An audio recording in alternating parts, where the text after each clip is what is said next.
Estamos ubicados aquí en Castelló de la Plana, precisamente donde se está celebrando esta quinta edición del Congreso Internacional de Carreras por Montaña, organizado por el Servei d'Esports de la Universitat Jaume I, en colaboración con Peñagolosa Trails, un congreso que en esta quinta edición se está celebrando, como he dicho, del 21 al 23 de octubre en esta misma universidad. Un congreso que vuelve a convertirse, que vuelve a ser un referente en el mundo del trail, tanto a nivel nacional como a nivel internacional. Este evento, además, hemos de decir que cuenta con el apoyo a nivel institucional de la Diputación Provincial de Castellón y, evidentemente, de la Generalitat Valenciana, así como con el patrocinio de la Cátedra Endavant Villarreal Club de Fútbol de l'Esport. Lo que vamos a hacer ahora, lo que vamos a hacer a continuación es presentarles a nuestro invitado, porque él es uno de los ponentes que va a intervenir en las diferentes mesas redondas y ponencias que se están desarrollando en este congreso. Vamos a hablar con Alberto García Bataller. Alberto, encantado. Hola, ¿qué tal? Encantado de estar aquí con vosotros. Gracias por acompañarnos.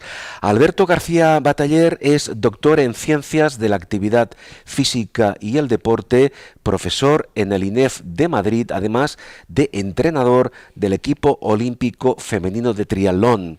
Y este último aspecto creo que va a ser un condicionante de tu intervención, ¿verdad? En este congreso precisamente orientado a la mujer como deportista, ¿verdad? Sí, la organización ha hecho un bloque específico de mujer y de carrera por montaña y me han invitado pues precisamente para hablar de esas diferencias que hay normalmente entre hombres y mujeres y de las que normalmente no se habla, pero que hay que tener en cuenta en cualquier momento. Normalmente no se hablan, pero existen, son reales y hay que tenerlas en cuenta. Estamos de acuerdo, ¿no? Sí. Existen. Hay que tenerlas en cuenta y además si las tienes en cuenta, la mujer entrena mucho mejor, obtienes mucho mejores resultados y todo el mundo es mucho más feliz.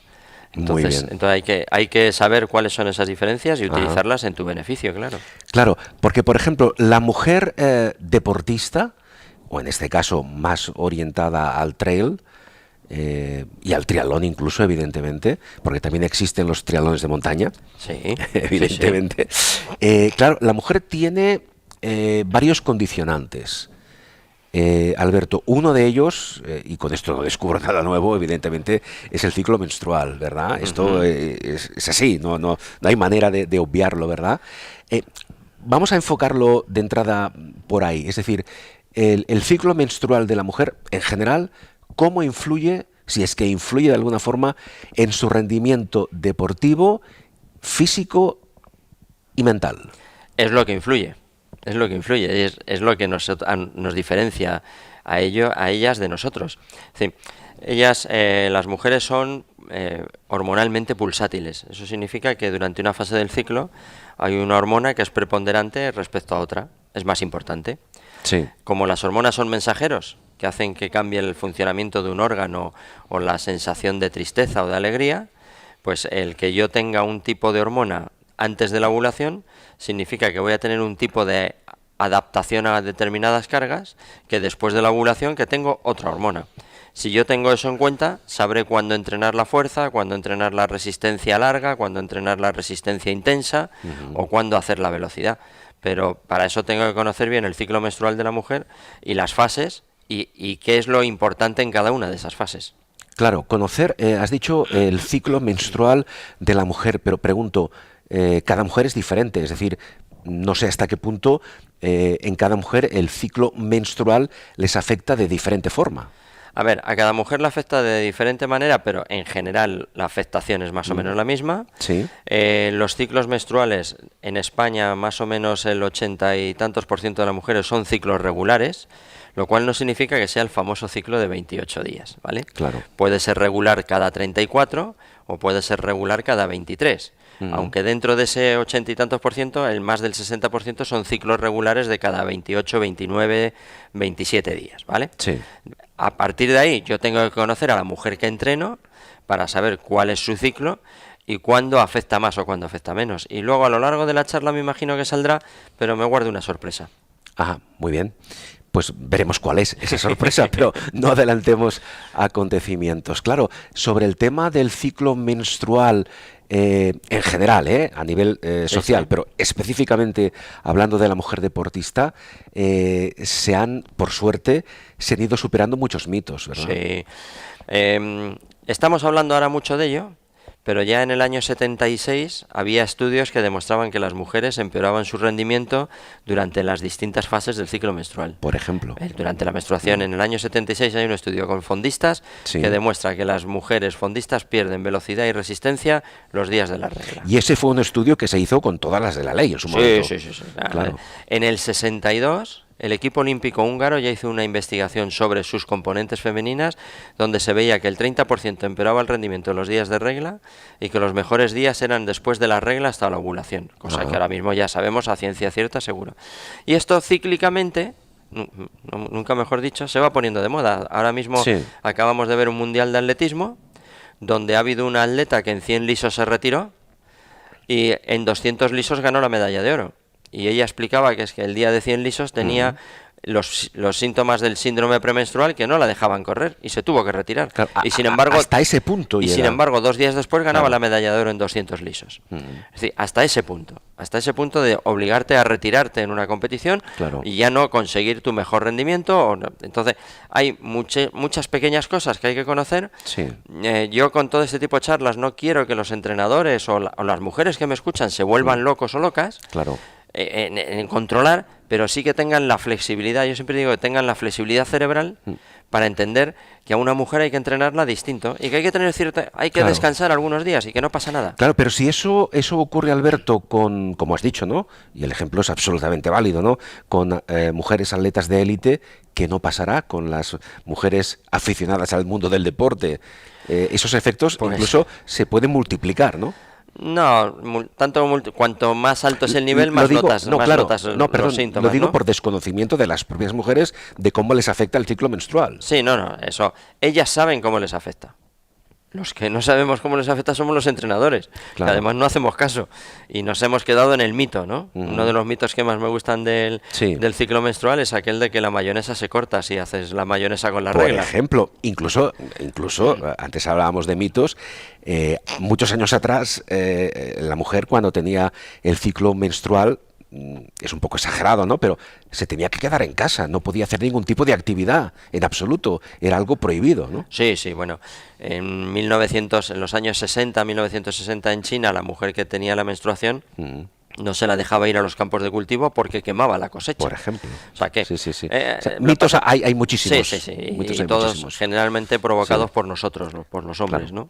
Y por desconocimiento, Entonces, si yo tengo en cuenta todas esas fases y sé lo que pasa, yo puedo entrenar mucho más cómodamente a la mujer. Y la mujer también confía mucho más en lo que yo hago con ella. Claro, no sé hasta qué punto, Alberto es entrenador, como hemos dicho, del equipo olímpico femenino de triatlón, pero eres un hombre, ¿no? Sí.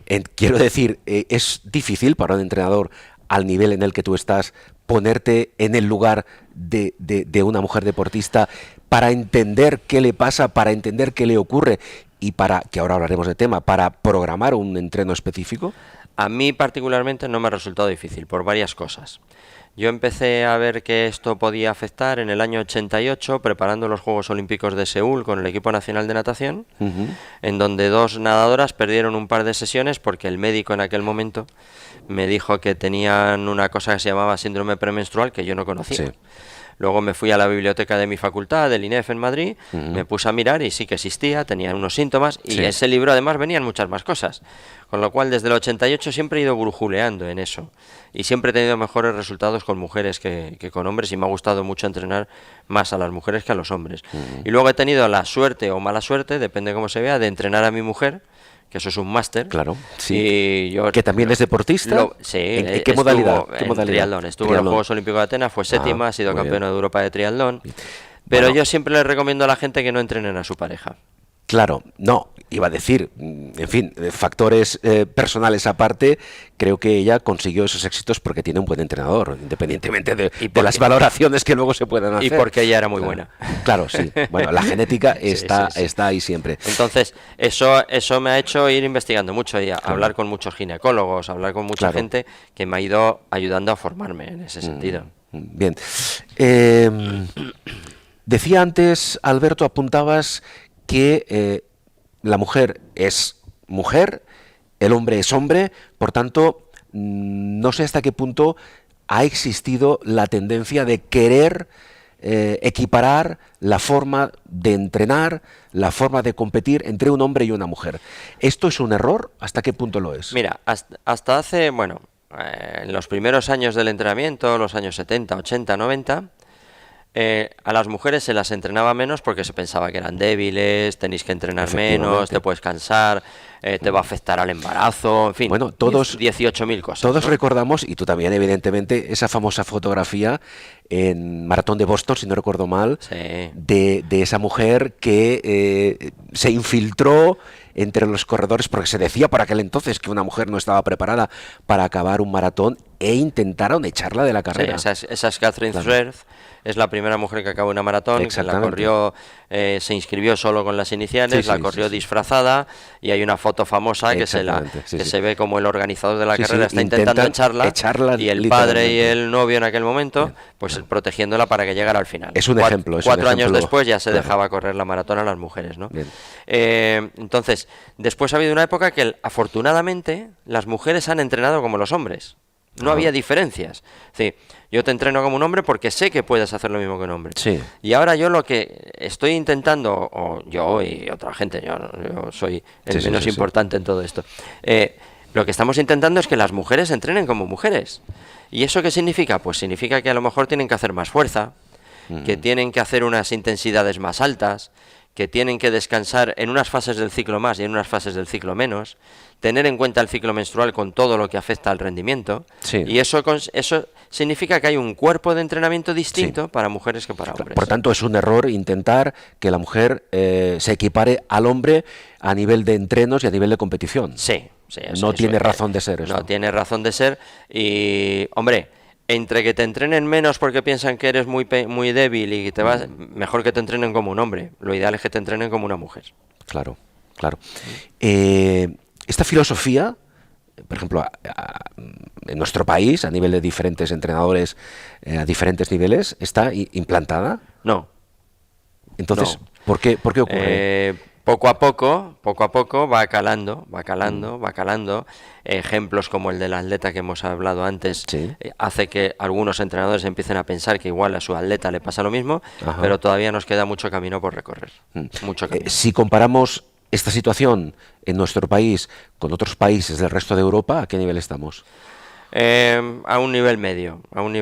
Quizá donde más se está haciendo por esto sea en Australia, Nueva Zelanda.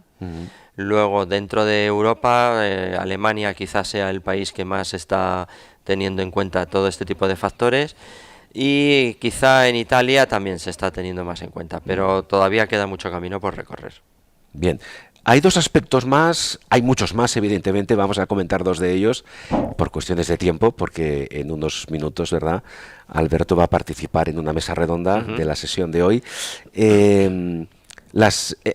Tema lesiones, es decir, una vez ha quedado claro que la mujer tiene que entrenar como mujer y el hombre debería entrenar como un hombre con sus condicionantes propios cada uno de ellos, ¿la mujer se lesiona más, se lesiona menos? ¿Cuáles son el tipo de lesión que puede asimilarse a la mujer deportista y que es un factor diferencial respecto a los hombres que hacen deporte? Hay dos cosas fundamentales en las lesiones de las mujeres. El ligamento cruzado anterior de la rodilla, que en España en 2014 la Universidad de Navarra, un estudio que hizo, vio que aquellas mujeres que hacían deporte, el cruzado anterior en las mujeres se rompe 8 veces más que en los hombres. 8 veces más. 8 veces más. Y en mujeres que no hacen deporte, 6 veces más. Ajá. Y es un cúmulo de circunstancias. La cadera es más ancha, el ligamento tiene que soportar Claro, más es una cuestión tensión. anatómica. No es solo anatómica.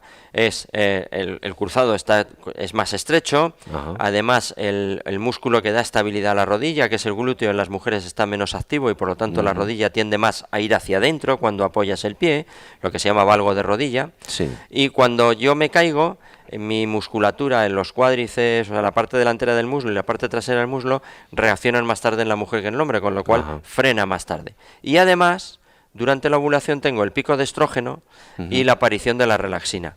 Sí. Y esas dos hormonas concretamente hacen que los ligamentos tengan menos tensión. Y entonces eso hace que una mujer tenga mucha más facilidad para romperse el cruzado anterior que un hombre. ¿Qué es lo que hay que hacer a consecuencia de entrenamiento? Independientemente del deporte que practique. Sí, independientemente del deporte y aunque no haga deporte. ¿Qué significa eso en consecuencia a nivel de entrenamiento deportivo? Que las mujeres tienen que trabajar más la fuerza del pie, la estabilidad de la rodilla, trabajando más el glúteo y trabajar más la propiocepción para evitar ese desequilibrio que va a generar la lesión. Bien, y si se consigue estabilizar todo este proceso, ¿se limita el riesgo de lesión? Se limita el riesgo. Sigue siendo un poquito mayor, pero se limita. Porque, por ejemplo, en el caso de las triatletas de nuestro equipo olímpico femenino, ¿cuál es el tipo de lesión más frecuente? Triatletas de distancia olímpica, lo más frecuente es lesiones de tobillo, rodilla y algún tipo de lesión a nivel de hombro, por aquello de la natación. Claro. Bien, otro aspecto que no quiero dejar fuera de esta entrevista, del que se ha hablado y se sigue hablando, incluso hay centros deportivos que dedican sesiones en concreto a trabajar el suelo pélvico de las mujeres. ¿Qué es el suelo pélvico y qué importancia tiene para la práctica deportiva? A ver, si tú entrenas a una mujer, tienes que entrenar su suelo pélvico. Dependiendo de la especialidad deportiva, lo entrenarás más veces a la semana o menos. Si es nadadora, con 2 sesiones a la semana valdrá, pero si por ejemplo hace CrossFit, necesitará 9 sesiones a la semana, porque ahí el suelo pélvico va a sufrir mucho más. Yo lo que necesito que cuando acabe la entrevista la gente que entrena a mujeres entienda que una mujer tiene que trabajar su suelo pélvico, porque además es un problema de salud. Porque puede estar embarazada, puede quedar embarazada o no, pero el suelo pélvico es una faja muscular que sujeta todas las vísceras, y entonces si ese suelo pélvico está dañado, pues viene desde una incontinencia urinaria, que es lo menos importante, hasta un prolapso, un desprendimiento de útero. Entonces hay que trabajar el suelo pélvico de manera específica en las mujeres, sí o sí. Bien, sí o sí, el suelo pélvico es fundamental. ¿Podemos dar alguna, a modo de referencia simplemente, alguna orientación sobre... evidentemente cada mujer es un mundo, cada mujer deportista o no tiene sus características fisiológicas, etcétera, pero ¿cuál sería? ¿Existe el mejor ejercicio para trabajar el suelo pélvico o esto en función de qué está? Eso está en función de el tipo de mujer, si ha tenido niños o no ha tenido niños. Claro, la maternidad es importante. El tipo de ejercicio, el tipo de deporte, no el tipo de ejercicio, el tipo de deporte. No es lo mismo una corredora que una jugadora de baloncesto, una jugadora de balonmano o una crofitera o una corredora de carrera de montaña. Sí, en este sentido, ya que lo comentas, ¿cuál es el deporte de los que hemos comentado o algún otro que supone más riesgo para el suelo pélvico de una mujer? Quiero decir, el impacto es importante, por ejemplo, el correr o la bicicleta en fin. Ninguno de esos. Los que más riesgo tienen son, ahora mismo, a nivel de práctica, el que más riesgo está teniendo de daño en suelo pélvico es el CrossFit. ¿El CrossFit? Sí, se trabaja con pesos muy altos, con posiciones muy forzadas, y normalmente las mujeres que lo hacen son mujeres que empiezan a hacer CrossFit como no primer deporte, pero sí como primer acercamiento al trabajo de fuerza. Sí. Con lo cual ese suelo pélvico no está acostumbrado a ese tipo de presiones y de esfuerzos, y entonces vienen problemas de suelo.